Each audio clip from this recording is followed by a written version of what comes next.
Hello friends, welcome to Nila designs. இன்னைக்கான simple tips என்னன்னு பார்த்தீங்க அப்படின்னு சொன்னால், இந்த மாதிரி டெசல்ஸ் மேக்கிங் நான் ரெடி பண்ணிட்டு இருக்கேன். இப்போ வந்து நம்பர் பீட்ஸ் வந்து இதில் நான் லோட் பண்ணுறேன். ஸோ இனிஷியல் வந்து எம், ஏ.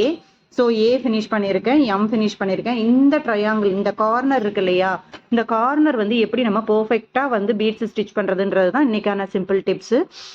இப்போ இது வரைக்கும் நான் வந்திருக்கேன். அகைன் நான் இங்கேருந்து இங்கே போகணும். இந்த ஸ்லாண்டிங் லைன் போகிறதுக்கு என்ன பண்ணுறேன் அப்படின்னா, ஃபஸ்ட்டு நம்ம டைரக்ஷன் மூவ் பண்ண போகிறோம். ஸோ ஆப்போசிட்டில் ஒரு பேக் ஸ்டிச் எடுத்து அதை நம்ம எங்கே கொடுக்க போகிறோம்னா, இந்த ஃபஸ்ட்டு பீடுக்கு இந்த மாதிரி உள் பக்கத்தில் இந்த இடத்துல நான் கொடுக்க போகிறேன்.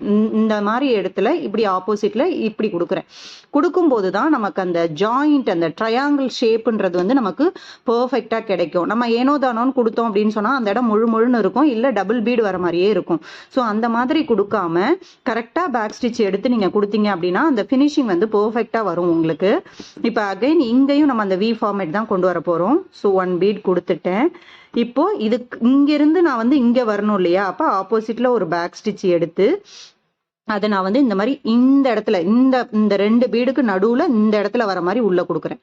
கொடுக்கும்போது தான் எனக்கு அந்த ஃபினிஷிங் கரெக்டாக அந்த வி ஷேப் வருது பாருங்க. அப்படி கொடுக்கும்போது தான் நமக்கு அந்த ஜாயிண்ட் அண்ட் வி ஷேப் வந்து பர்ஃபெக்டாக கிடைக்கும் உங்களுக்கு. நீங்கள் த்ரெட் ஒர்க்கில் பண்ணாலும் இதே ப்ரொசீஜர் தான். பேக் ஸ்டிச்சை எடுத்து கரெக்டாக கொண்டு வந்து உள்பக்கமாக கொடுக்கணும். அப்போ தான் அந்த ஜாயிண்டோட ஃபினிஷிங் வந்து நமக்கு பர்ஃபெக்டாக கிடைக்கும்.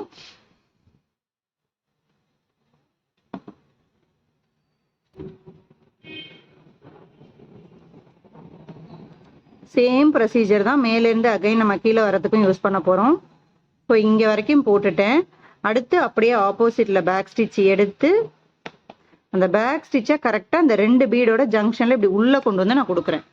அப்படி கொடுத்துட்டு அடுத்த பீடு நான் கொடுக்க ஆரம்பிக்கும் போது எனக்கு அந்த ஜாயிண்ட் வந்து பர்ஃபெக்டாக கிடைக்கும். அந்த வி ஷேப்பில், ட்ரையாங்கிள் ஷேப்பில் அந்த பாயிண்ட் வந்து நமக்கு கிடைக்கணும்.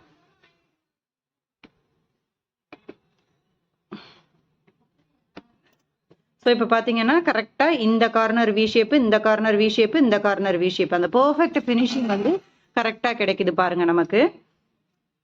ஸோ நம்ம ஒர்க் பண்ணுறது முக்கியம் இல்லை, அந்த ஒர்க் பண்ணுறதுல எந்த அளவுக்கு நமக்கு ஃபினிஷிங் வந்து பர்ஃபெக்டாக இருக்குன்றது தான் முக்கியம். இன்னைக்கான சிம்பிள் டிப்ஸ் இதுதான். தேங்க்யூ.